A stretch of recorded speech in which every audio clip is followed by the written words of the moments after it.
Hey there, everybody. Welcome to the first episode, Esoteric Visions.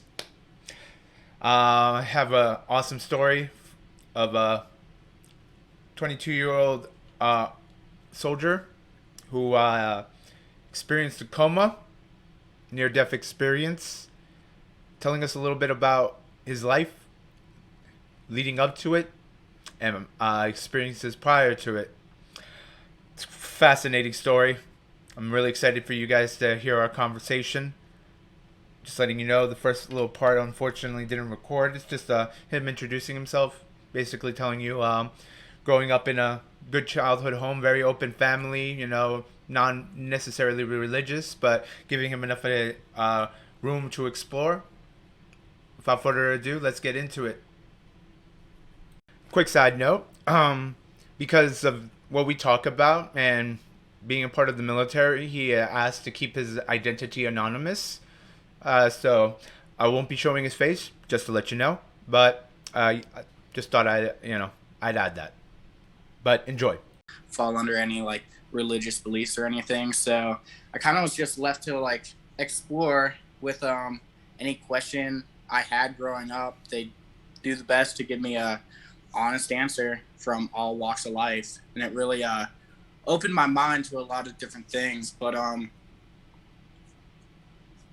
it all really started when I was 5 or 6. I would do meditations, or I didn't know they were meditations at the time, but I ended up being greeted by an individual, a being, if you will, by the name Jing, which it sounds weird for me to actually like utter the name out loud because it has always just been in my head. But this being, just this pure like light being, introduced me, and from there nurtured a great relationship in which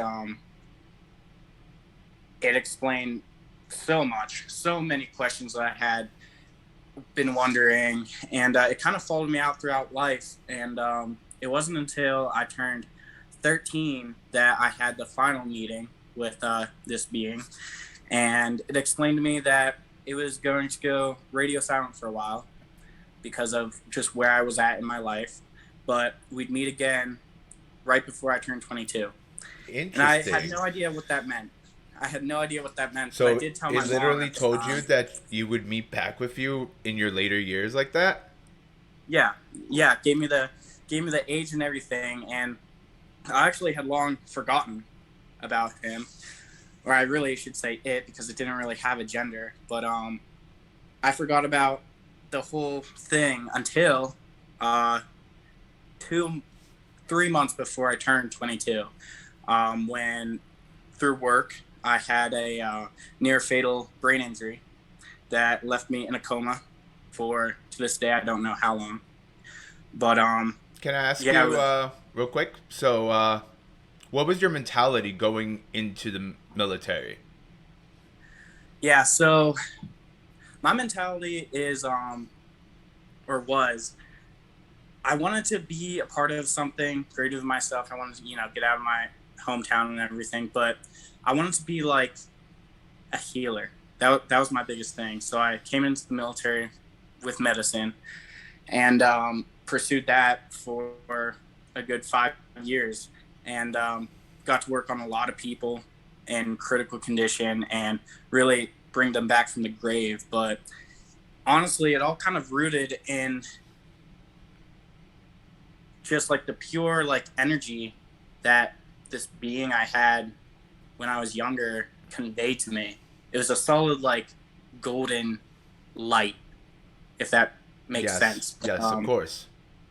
Yeah, it just conveyed like the most peace and like well-being, and I wanted to like spread that in a meaningful way. So I came into the military as in a medical field, and yeah, I was able to save a lot of people, and yeah, it really motivated me to move forward with just like helping others until the incident. So, can you And describe what were the things that led up to this incident? as far as like the actual injury itself, Yes. um, let me think. So I was in a training environment, in which for months leading up to the actual like end day, Yeah. I had a reoccurring headache. And Huh. it's just a headache, and I Yeah. didn't really think Yeah. Of much of it. course. But I was like, I put a lot of effort and time into this career, so it's nothing I haven't experienced before. So I just press, and I did until the headaches just became worse and worse and worse to the point where I would be lying in my room, screaming in excruciating pain, hitting my wall, begging for it to stop. And it wasn't until my teammates came in one day and they talked to me, and they actually did a full patient assessment on me, and they realized something was very, very, very wrong. In my now looking back on it, I see how altered I progressively became. I was not in my right state of mind. I actually crashed my car, not even knowing. Damn. But So I got a question for you. I've had several friends who've been in the service. By the way, thank you for your service. I feel like many of our soldiers don't get enough respect for that nowadays. But they've also described a lot of unfortunate things that happen because of being in service, and how actually their experiences within service changed them, like mentally and emotionally. He was this both of them, because two of them, they got married, and they were describing to me that it's like when they were in the service, it's like they lost all like they lost a lot of like they told me that they were like, oh, like for example, they gave us so many forced vaccines. They made us take all these, like he's like said that he was basically immune to anthrax because of how many times he'd had to in his service and going over to Iraq. He was telling me also like they were forced to always drink the punch during mess, saying about how he found it interesting that during the whole time it's like they didn't have no sexual urges. It's like their biology was like mentally was being changed just from what they were being made to consume. Do you have a relatable, experience to that? um, I do. I guess I'll just say it. My incident happened 3 days after, Ah, which is why I yeah, hate to say it, yeah. because I'm not an anti-vaxxer by any means, but it's come to investigation now that there are a lot of counterfeits mixed in with the Oh, military oh supply. yes. Right? I don't know Yeah, if you've heard this, but there was this not too long ago there was this German doctor who basically very highly accredited in his field. He came forward and he basically put this whole presentation together online where he says that he went through all the different variants, and he studied them all, and he came to this conclusion that basically all of them have like, think of them like different batches, and basically taking one is like playing Russian roulette, where you basically have one version that is a basically an outright placebo. The second that is basically the way it was made and genetically modified, that it was basically cut with HIV and was turning people's health into basically a subscription service, compromising you, and but also making you need to go back for it, subsequently weakening you further and further, right? And the third just being straight up basically death, because all of them basically contained high dosages of a carbon 6 nanomolecule called graphene oxide. And as he described, that it was especially detrimental to those who were healthy, because it's like having the equivalent of little mini razor blades just being pumped through your vessels and everything like that. And how he was correlating it to how many people are having clotting issues, myocarditis, Like in the past year alone, there's been close to 1,000 professional sports players that have literally just dropped dead in the middle of a game. Hell, the guy who held the Guinness World Record for the deepest free dive, he can't do it anymore because he took the shot. You know, so, and the messed up thing is, he went viral, and the German police showed up to his home and killed him the next day. Yeah. Yeah, it's definitely a crazy time that we're living in with everything going on right now. Has there, have you been with other, like, because I saw that basically it got to a point where a lot of servicemen were being put with the ultimatum, you have to take it or else, you know, this is your pension, this is your thing, your career, you know. Was it a feeling that basically you were kind of put into this position? Well, yeah, 100%. Because a lot of people when they join, depending on like what route they take in the Mm-hmm. military, they put a lot of like time and effort in, Oh, of you know, course. into their actual career, and yeah, there is a lot on the line when it comes down to stuff like that. So it's definitely something to take into consideration. So, continue on. Where prior after this incident, so you felt something in you was definitely altered, or you know, off Yeah, about you. yeah. So what essentially happened was I was unaware of this obviously at the time, and it was actually a big enlightening factor medically, because as a firsthand patient, I've worked on thousands of patients, but Yes. actually being the patient, I realized one crucial thing about the brain, and it's that the brain does not self-report. Like when you break a bone, you know your bone is broken. You Yeah. know you need to get help. Yeah. But when your brain is injured, it does not recognize that. You don't know. And it will literally take it to the grave, which is what I, in the moment, was trying to do, because I refused to get help. And this whole time, my brain was actually swelling. Um, Oh.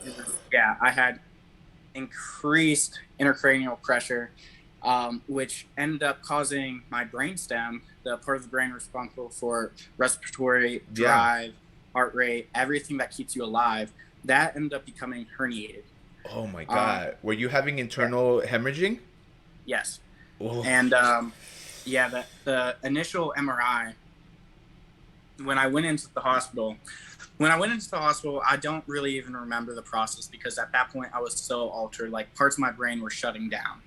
So I have very little memory of what actually happened. But the first MRI when I fell into the coma was read by the doc, and it was a quote from him that was echoed on months throughout the hospital. But he looked at it and exclaimed, "His brain looks like a clay soccer ball that got kicked around on a gravel field," and he Oh. was he was in disbelief of the amount of damage that had been done. And from that point, I was already in a coma. I was then later put into the ICU, and during this time, my parents ended up flying into town, because I obviously don't live at home. Yeah. But that was during my time unconscious. Um, it was actually my mom who, growing up, I explained everything weird that I would see and Yeah. encounter, and I remember her coming in when I woke up, when I actually woke up, and like her eyes were huge, and I had no idea what was going on besides that her son almost died. But she told me she had a message for me, and I was like, Oh. okay, probably, like there's a lot going on right now, so let me hear it. And she proceeded to tell me that when she ended up falling asleep in the parking lot outside, or parking garage outside of the hospital. She got visited by this being that she couldn't really like describe, put into words, but she explained it to me. And to my disbelief, in full detail, she described that being that when I was 11, 12 years old, told me that we'd come back in contact right before I turned 22. And she told me that it told her that I need to get back in contact with it and two other beings that I didn't mention, but I just had to get back in contact. And I was like in disbelief, but that's like not a normal thing, especially when you don't tell If like yeah, of someone. course. Yeah. So I was like, okay, well, skip ahead some time, and I end up flying home. And home's kind of like where I made all these connections. And I was like, okay, so I got a message that I have to like get back in contact, but it's been so long. And like, in the moment when I was a kid, it was the easiest thing because I'd just like sit down, close my eyes, and I could literally, this is going to sound crazy, I know, but No, I could, actually, funny that you mentioned this, because I remember too when I was young, I always very much thought differently, and I would also just randomly find myself there, just sitting, closing my eyes, just going deep, and it's just like. That's why, like, I always joked around. I've been tripping since before I started tripping, and then when I started tripping, everything made sense. Like, yeah. when I first had my first, like, psychedelic experiences, like especially those closed eye visuals that a lot of people get, it immediately clicked. I'm like, I used to get these visuals when I would just sit there meditating, flying deep into like my own consciousness. So Hmm. it's like this is already something familiar to me. Did you experience those kind of things when you were younger? Like maybe getting like those deep in those closed eye visuals and traveling, if you will. Yes, actually. And I couldn't have done it without the help of this being that I keep on describing, but it essentially taught me how to leave my body. And I distinctly remember being a child and like I'd sit down on my floor, close my eyes, focus, and I'd feel the being come, and I could like see it. My eyes were closed, but I could like see everything around me somehow. And it would come to me and then pull me out of my mind, and I'd be standing in my room So looking you at think my you're body. astral projecting? Yes, yes. Okay. But when I was a kid, it was so easy. I almost took it for granted Of because I was just course. like, yeah, this is Yeah. normal. But being an adult coming back with the only message that I had to get back in contact, Yeah. I distinctly remember sitting back down in my room like I used to do, and I was like, I'm stumped.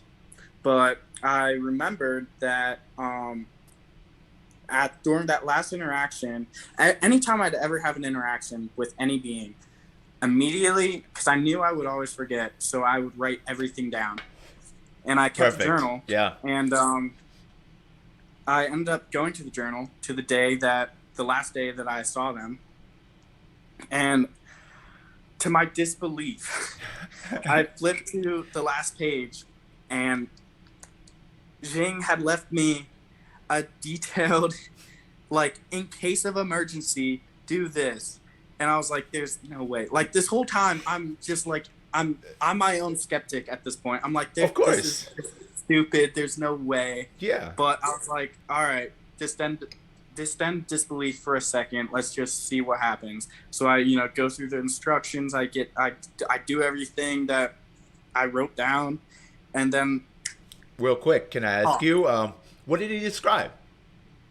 so it was actually like there's a lot of things, but it essentially came down to like the energies had to be right, Of and course. growing up, it explained to me the importance of like having a certain level and balance of like specific energies. Like there's a bunch of different energies. There's healing energies, which is golden. There's protective energies, which is silver. Then Mm-hmm. there's like just The enlightened, alchemic like energies. powerful.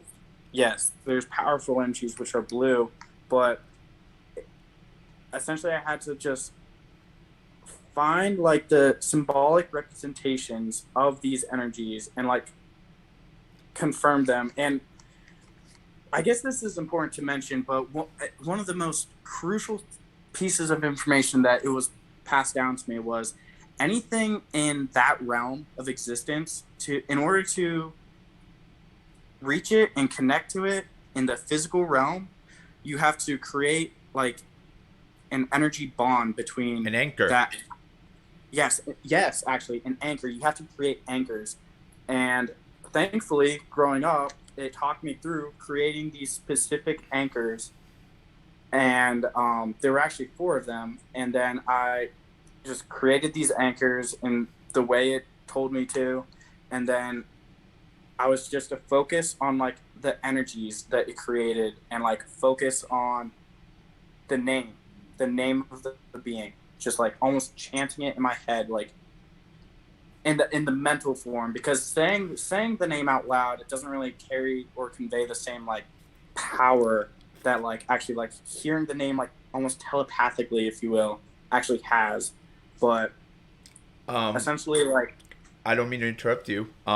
go ahead. Fascinating that you say that, actually, because I was gonna say, actually, after having these experiences and considering how you were raised and everything like that, do you feel like this was definitely a guardian angel, maybe a guide or a Yes. spirit? So, yeah, the way it explained to me is that being was my um, spirit guide. Okay. And it explained to me everybody has one, but it's up to the individual to actually get in contact with Yes, them. it's funny. There's this thing called the 72 seals. King Solomon was a very notorious king, but he wrote the Solomon seals, which were basically, it is said that he managed to basically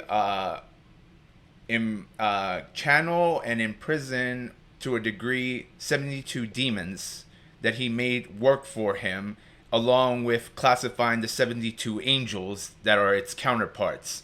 So in different esoteric, things, we have natal charts and different astrology and shit that is connected to where the time and period that you're born. But it is said that also, depending on what time and place your sign was, you have an angel attached to you, which is your guardian. It is said that you're not supposed to say its name out loud. You only think about it, because Yeah. saying its name out loud can actually have really powerful effects and maybe even summon them, and you may not even be ready for that. Yeah. And so it's like each one of them having a different, classification. I didn't know about this till recently, and like finding out is like, oh yeah, my angel is about protection of your reputation and your name and again defense against slander. And I was like, oh wow, well, good to know. Okay, but so you describe this as a being of light and your angelic being. So definitely, and it's funny that you mentioned, oh, you actually have three guides, because in one of my second breakthrough experiences, I met three guides who later on gave me a gift that they suppressed my literal memory of, and but they're like, oh, don't worry about it. You'll be able to access this when the time is right. We just don't want you to stress about it till then. Only to come find out later on, oh yeah, we decided to stick around. We're gonna be your protectors. But I wanted to share that. Continue. Um, yeah. So I went home and I, did everything that I had to do to get back in contact, and yeah, it was the craziest thing ever because it's been over 10 years since I actually had done it, but I got taken back to a place that I actually Wait a second. 10 years. So back in 2012. yes, yes, It's funny how 2012 just keeps always coming back. We keep coming back to that as this kind of nexus point. Because in my theory, there was something supposed to happen. I was dreaming about things basically all the stuff that's kind of happening now. I was dreaming about it then. Like it was supposed to happen then, and it didn't. Simultaneously, I was following a lot of like physics stuff and CERN. Are you familiar? The Large yes, Particle Accelerator. Meanwhile, I'm ringing an alarm. It's like, yo, I think they're gonna destroy our universe with what they're doing, and everybody's like, blah blah blah blah, and then it's like, oh shit, the timeline changed, and now we're yeah, here. Funny enough, a lot of people don't know this. In the Ethiopian calendar, right now we're in 2012. Really? Yeah. Funny how that works, huh? That is Yeah. very interesting. And Wow. and think about what's happening right now. CERN has been turned back on again, more stronger than it's ever been before. Food for Wow. thought, Yeah. I'm right? gonna have to sit on that one for a little bit, actually. Yeah, think about it, especially with the weirdness that just seems to be happening. But as opposed to last time, I don't think they're gonna be successful this time. Um, in doing what they're doing because I feel like I don't know. I really definitely feel there's dark entities in power that are really trying to prevent this collective awakening of humanity. And in doing so, they're subverting basically timelines, just keeping us in almost a loop. Notice that it's like nothing is new, everything is rehashed. Everybody's almost stuck in a state of limbo. And but as opposed to last time, have you noticed how viral everything has gone on about Mandela effects, CERN, and these recent things, and everybody seeming to have these new awakening experiences, and that's why like this inspired me because it's like I didn't expect my video to go viral and all the overwhelming responses and how many people are like, yes, I've been dreamwalking recently, I've been having all these experiences. It's like collectively this can't be put off any longer. The awakening is going to happen whether we want it or not at this time. You actually just made sense of something that I've been wondering for a while, and it actually has to do with that night. So, like I said, I got in contact again. I essentially, long story short, I was like, what is the urgency? And I received the most cryptic message. Oh boy, here we go. I've been scratching my head about it ever since, but the message boils down to this being telling me that I have to get ready. I have to be ready.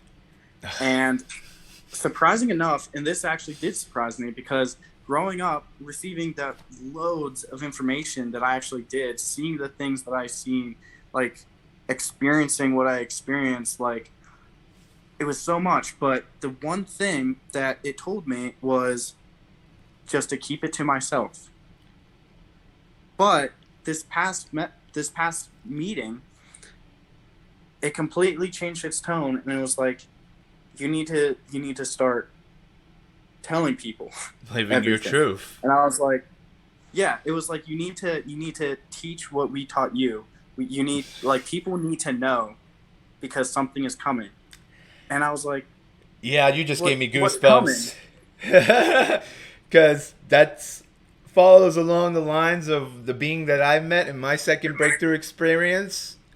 He was basically, I don't know if you saw the video, I describe trying to look for inspiration into a painting, and I end up, a very common thing with DMT is oftentimes in lower dosages, you immediately, like, your vision starts going like pixelated, doing all sorts of weird things and whatnot. I knew this time was different. Sorry about that. I didn't realize that it like gave me a limit on this. I'm gonna have to upgrade basically, you know. All right, but so real quick, when I met this being, he was basically started like kind of like he only talked to me because I had been visited with the others previously, my past breakthrough, and he was like, "All right, I'm curious about you." But he was basically, after a while, he was like confirming a lot of things on my life path, but he also started chastising me basically for all of humanity. He was like, it's funny because you guys basically pray to gods and aliens to come and save you, but you won't even save yourselves. It's like, it's like, why would we want to unleash you into the cosmos like a cancer? It's like the sad thing is like you're on par with bad reality TV to other dimensional beings. It's like you need to wake up as a collective. We like what you're doing.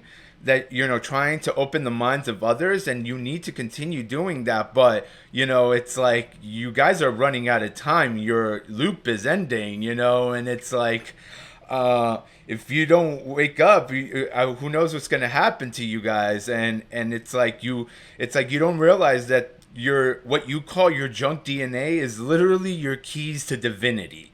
And yeah, it's just like, what, like, yeah, but continue. It's like the message needs to be shared, kind of deal. Yeah.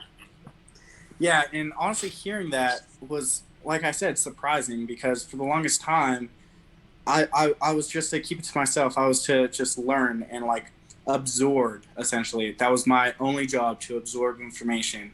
And to now hear the shift of, all right, now it's time to share. It's like, wow, okay.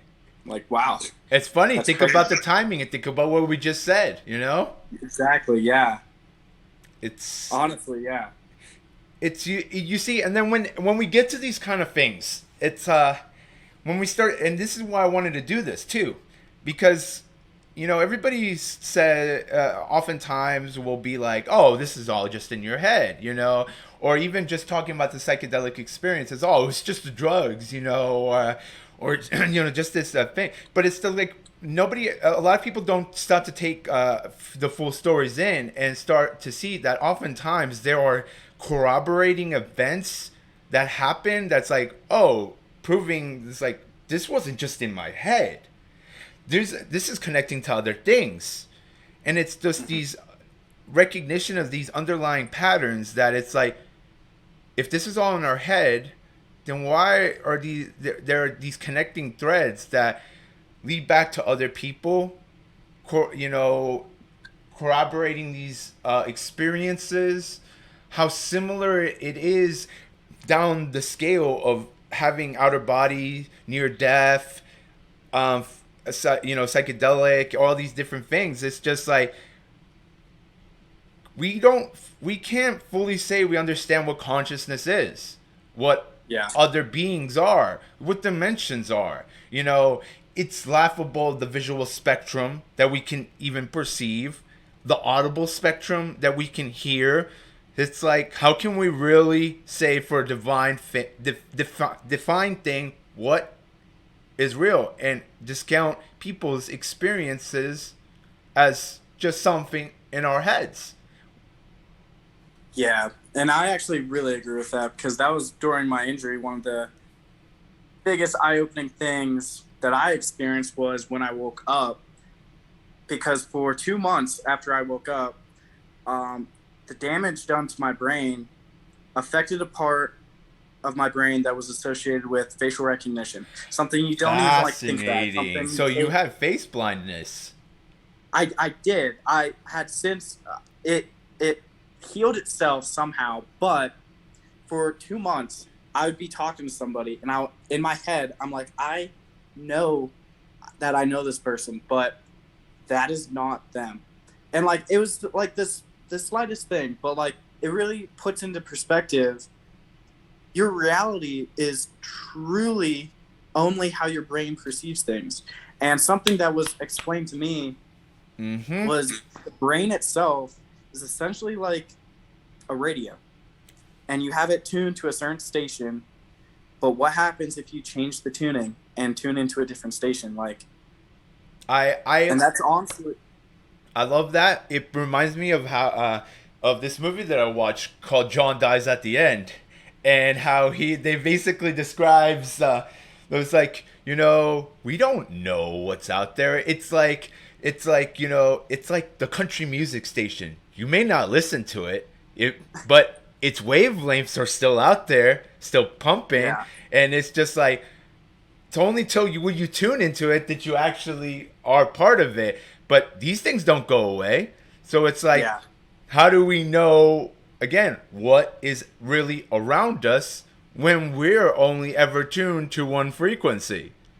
exactly. And that's the frequency. And I think that's what a lot of people are like, describe like the frequency of this reality, the vibration. Like Like, heck, the ohm is supposed to be the reverberation of this, existence. There's a thing called the Schumann resonance, which is supposed to be the electromagnetic vibrating frequency of our world.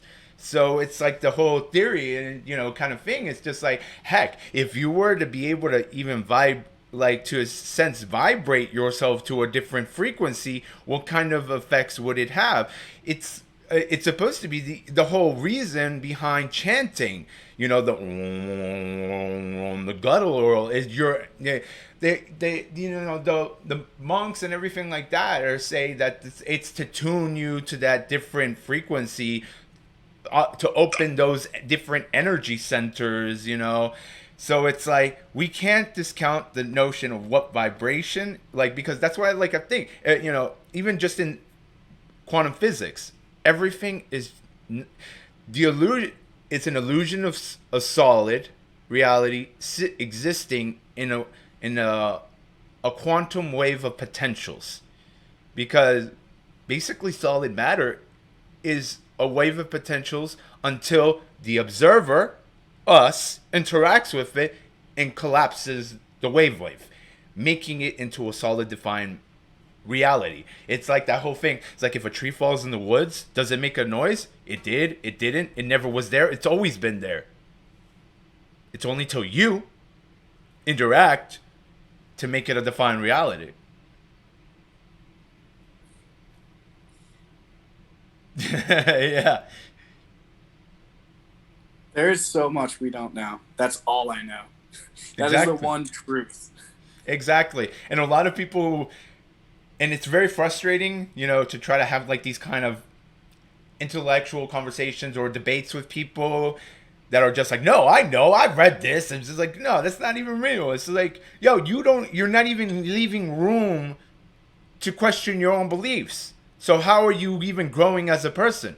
How is it that how can you even say that these are your beliefs and not just something you regurgitated? Yeah. Because, and it kind of also goes back to this whole notion, when we're really paying attention, if everything is vibratory, everything is subjective, at the lowest of levels, at the smallest of small of the particles, the quark scale is basically pixels. So when you really think about it, the simulated nature of reality is present. So it goes back to the whole notion. Maybe these people just can't perceive that because they are the background characters. They are the NPCs. They only have a limited amount of programming, and people like us, we're the main characters. We just forgotten. Morty, you're stuck in a video game. You need to wake up.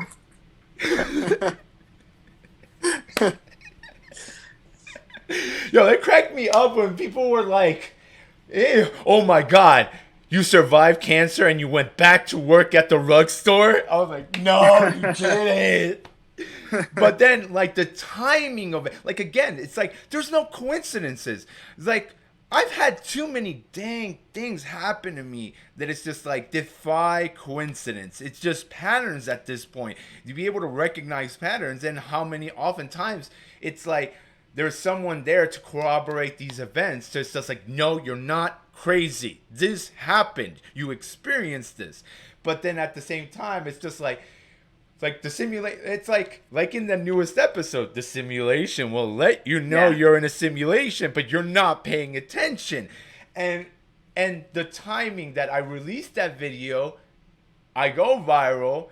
But 3 days prior to that, I was thinking about these experiences, and I thought about the people that were involved.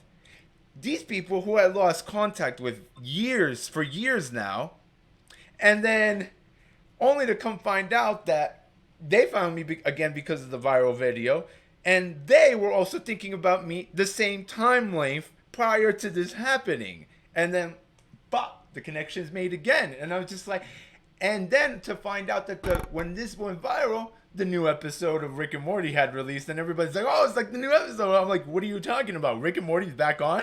And it's like, go watch the new episode. And I'm just like, what in the actual fuck? He's like, you're just one consciousness that has been spread out through all these different players and whatnot. You're not aware of yourself. And I'm just like, excuse me, literally had just explained this whole thing where how I feel like consciousness and multi-dimensions and everything is just basically we're just one soul that is like the light that's been shot through the prism, breaking apart into all the different colors, every different color being every different version of you living out in every different timeline simultaneously, being stuck in the illusion of separation in time, only aware of one version of yourself.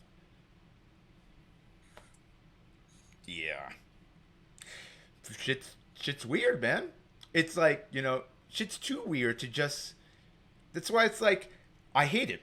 Because it's like. And that's why I think, there's a reason why our education system is the way it is. We're educated and entertained in certain ideas like, oh yeah, we're gonna feed you full of this whole notion that magic, this and that is all hubaloo. It's just things for the movies. Meanwhile, our history is built on literally occultism, and secret societies and all these different other things. And it's like, oh, we don't want you to believe it's real, but meanwhile, we're doing these things in the background. I mean, think about what television is. We're telling you a vision while you look at a black mirror to watch channels, by and program you to believe a certain thing. I mean, you see where I'm getting at, right? Yeah. Dude, the patent for the TV is literally says that it puts you into a theta state. I think it's the theta state. Basically, a hypnotic, suggestive state. It's like as children, the education system does not cater to the individual because we don't all learn the same way. All it does is, you get that 1 year of kindergarten where everything is, yeah, possible, imagination. We're like, yo, yeah, blah, blah, blah. And then, no. Welcome to the indoctrination system. Stop believing in fairy tales. Stop believing in make believe. All this stuff, and it's just killing that creative spirit, that imagination. I mean, how many experiences of like children, being born? It's like, oh yeah, I have memories of my past life. There was this incident in India where this little girl was born and basically had memories of her past life, name and everything, and said, somebody killed me in my past life. And remembered who it was and was able to prove that that man killed her in a past life. And got, like, are you kidding me? Like, but, so many children's like, oh yeah, I remember this. It's like, oh honey, that's cute. And then, grow up and you forget. It's like the world is made to make you forget. And actually, yeah, go ahead. I was just having this same conversation actually with my girlfriend, and she referenced an incident where this little girl was born, and she was born into like an English household, but spoke fluent Mandarin Chinese, and it came out of nowhere, and I was like, what, is that real? And they're like, yeah, it was studied. They don't know how it's possible. And it's like, come on now. Like, Exactly. Like, how can we discredit and discount these different things? And then it's funny because it's like, heck, many of the, like, women that I've been with in the past, I've had these weird kind of experiences with. Like, I mean, one of my previous exes, I literally dreamt about meeting her and spending time with her 2 months prior to meeting her. And then I was just like, and then then when that first realization came, it's just like, she was sitting there, it's like, I want to play for you, after we, went camping, had a great, amazing time. And then she sits by the window and pulls out a guitar and it starts playing for me. Then it just hits me like a ton of bricks. I'm like, I remember you. This was I dreamt about you. And it's just like, and even her sharing her experiences of like, I was a fighter pilot in my past life. I was actually got shot down in the Pacific, in the Pacific. I was a fighter pilot. She said, I think it was during the Vietnam War, and described exactly where she went down and everything like that. And it's just like, what? Like, yo, man. And it's like, I went viral for my story with my alternate reality wife, right? But only the years later, meet a different version of her, and like immediately when we met, we're like this sense of familiarity. Like, I know you, but from where? It's like when we met, it was like reuniting after like forever, only to like start sharing our stories. And then she starts telling me, it's like, yeah, when I was born, actually my mother told me that I came to her 10 years prior in a dream where I met her, and I told her, she says that I'm your daughter. I know we always said that we'd have a soul contract to always be near each other, but I'm not going to be born yet. Things have changed, and I have to be born later. That we will meet again 10 years from now. And and when she was born, she's like, "Oh, she was born in Florida. She talked in a New York accent, and as a child, she's like, I miss Central Park, I miss New York, and it's like I miss being there." And it's just like, wait, what? And only to later also she told me that she would always have this reoccurring dream of being in New York and being so extremely depressed that she lost the person that she loved, and it was too much for her, and it's like, oh my god, like, you're her, you know? It's That is like, crazy. it's like, yeah, but, you know, and there's so many other weird things that happen throughout our relationship, just weird synchronicities and, weird events. Like, dude, like, one time we were, like, out and about, and it's just, like, exploring, and it, like, and straight up walking at night, at one point it's like, wait, is that a cloud? That cloud is too low. And we realized that's not a cloud, it's moving, and it's coming towards us. It literally terrified the shit out of us that we had to run home because it was following us, like something was cloaked behind it. We're like, okay, there's something happening. We went to the top of the highest point in our city, and there was something in the clouds listening to us. And I kid you not, it was like 2 or 3 o'clock in the morning. We were chased off the mountain where we kept hearing these distorted voices that we couldn't understand where they were coming from. It's like, where are you? We're coming for you. It's like, what the hell? And it's like, we ran away. We're like, what is happening? Only to come back down the mountain and like end up at IHOP, and we're just like, what just happened to us?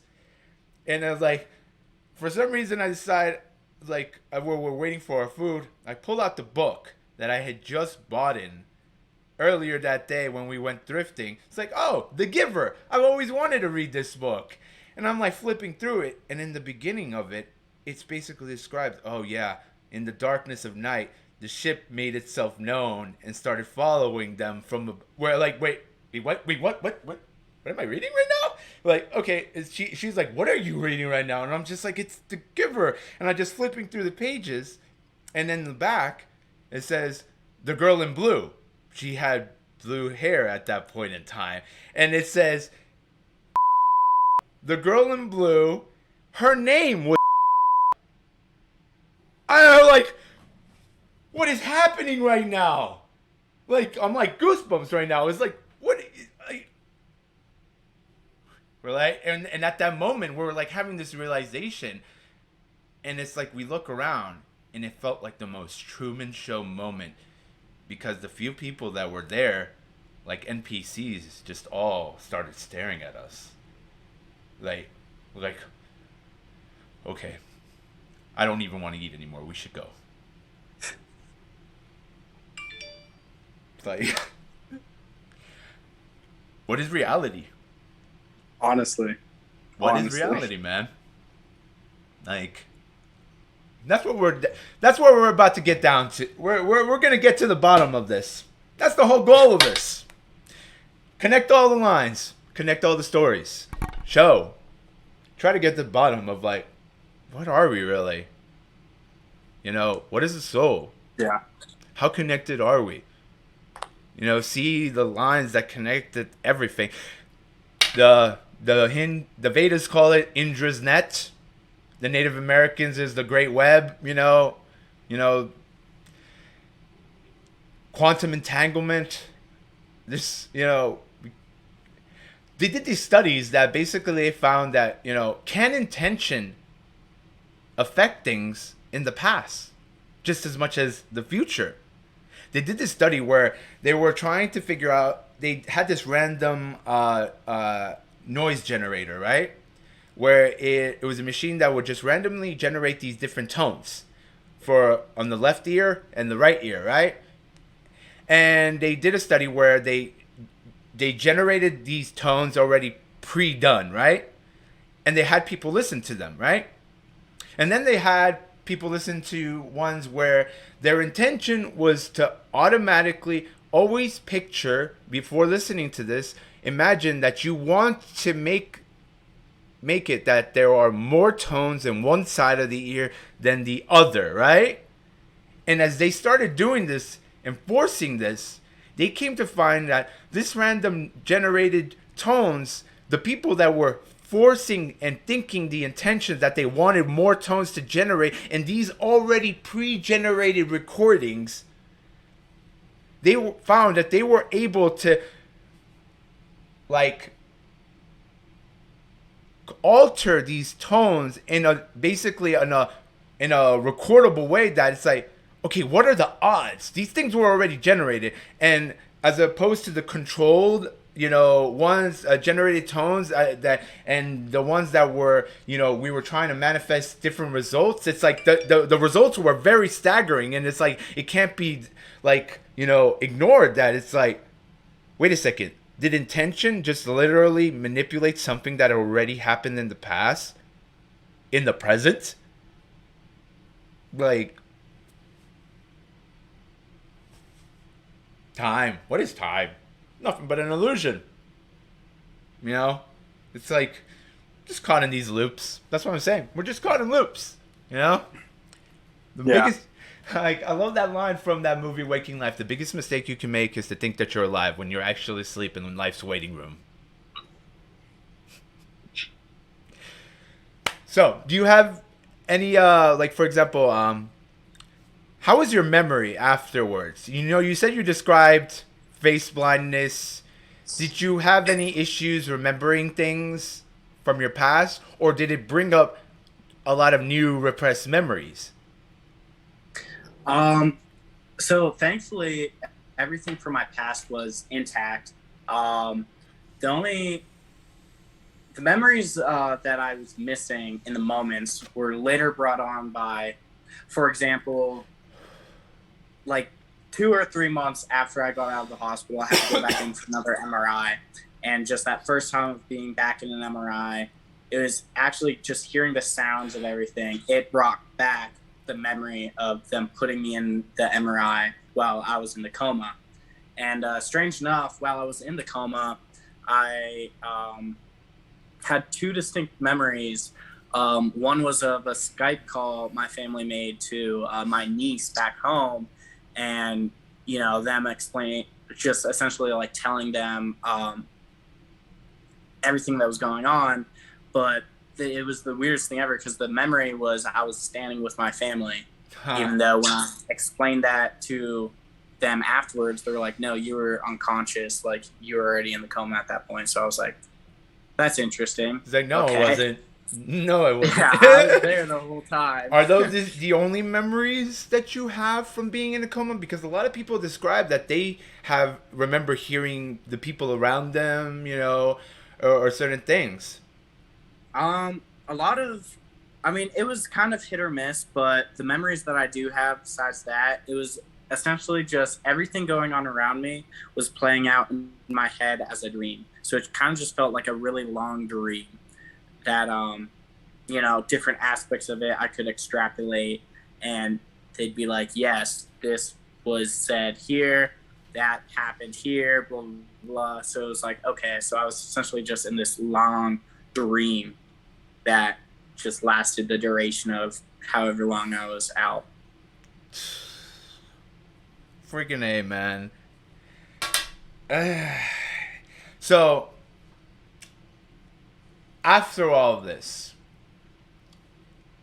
you say now you feel called. You have, let me ask you something. Prior to ever this, have you ever had a psychedelic experience? Like taking a substance? No, actually, no, I haven't. Fascinating. Okay, great, great, great. Yeah, the So, only like thing regarding that happened was when I was in a training. It was like just the thing we'd all do because well, that's besides the point. But we would yeah. do breath holds. Okay. And one technique that we learned was something called Wim Hof, which is essentially Yes, over I'm oxygen. familiar. Yeah, and we learned that if you Wim Hof and then essentially force a vagal reaction to cause yourself to pass out, you would like it was the craziest thing ever. Like I did that, for example, and this is this is gonna sound crazy, but I did it, and it was like I woke up as soon as I like forced the vagal reaction. I woke up in my bed, and I was like in high school, and I was like, what the heck? And I lived a week just in high school. And then I remember like I was just going about my day, and it was like everything just started like tunneling, and I was like, what is going on? And then poof, I'm back with like all my buddies, and I was shook. Like I was like freaking out. I was like, how long was I gone? Like something had to have gone Yo, wrong. man, Like, I got goosebumps, man, violated. goosebumps. Like, But they're like, no, it was like literally like maybe 30 seconds. And I was like, prove it. Because we would record each other. And none of us would believe it because we would all just go yeah. on like for like what felt like days at a time. And we're like, no, record it. And it would only be like 30 seconds. And it's like, that is crazy. What? And you It's see, so real though. yeah, exactly. So it's like, how can we really say that it wasn't a real experience? Because there's like these whole like notion. There's like the Dalai Lama has this book called The Universe in an Atom, right? Where he's basically trying to show the whole that the line between spirituality and quantum physics is very thin, and basically there's an ideal that a very old Buddhist ideal where they basically were describing the whole notion of the universe, reality, and quantum physics back in their old fucking texts through their thought experiments, their deep meditations of like their masters, and how they said that there's a point one can get in consciousness in the deepest of meditations where you're connected to the universal mind, where it's basically the whole notion of time and space doesn't even exist. You're connected to it all, and at this point in time, at this place, you can basically have perfect recollection. It's like you can time travel in your memories and relive all Yeah. these different things with perfect recollection.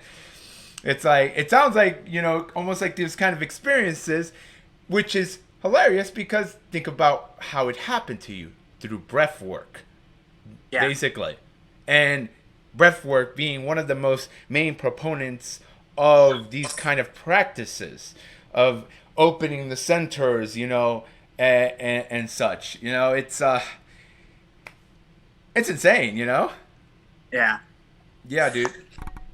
I will say though, my phone is about to die. Yes, actually, I just got the notification for for another 10 minutes. So, yo, this has been amazing, dude. Like, thank you for the first great interview. Later on, I would like to definitely have a group session where after I interview a couple more, we get all together and start, sharing a little bit of these experiences, get a great, good, deep dialogue going and whatnot. I'd love to get you back on for that later on. Yeah, that would be But awesome. do you have any closing statements or anything like that you'd like to share? No, I'm just really glad you reached out and we were able to actually like talk about this stuff because it's crazy, like honestly, how common stuff like this actually is. Because nobody ever talks about it, nobody ever wants to talk about it, but maybe we should. You Yeah, know? I agree. I'm gonna send you a PDF of this amazing book that I've been like recommending it like hardcore to everybody because it's that good. It's Becoming Supernatural by Dr. Joe Dispenza. This guy used to be a physicist, turned into like reality breaker, helping people heal themselves through that thin line of quantum physics and spirituality, the breath work, all of that stuff. It's yeah, yeah, yeah. But Appreciate it. dude, it's been awesome, man. Thank you. Yeah, thank Stay on you. the path, brother. Have a You great day, too. man.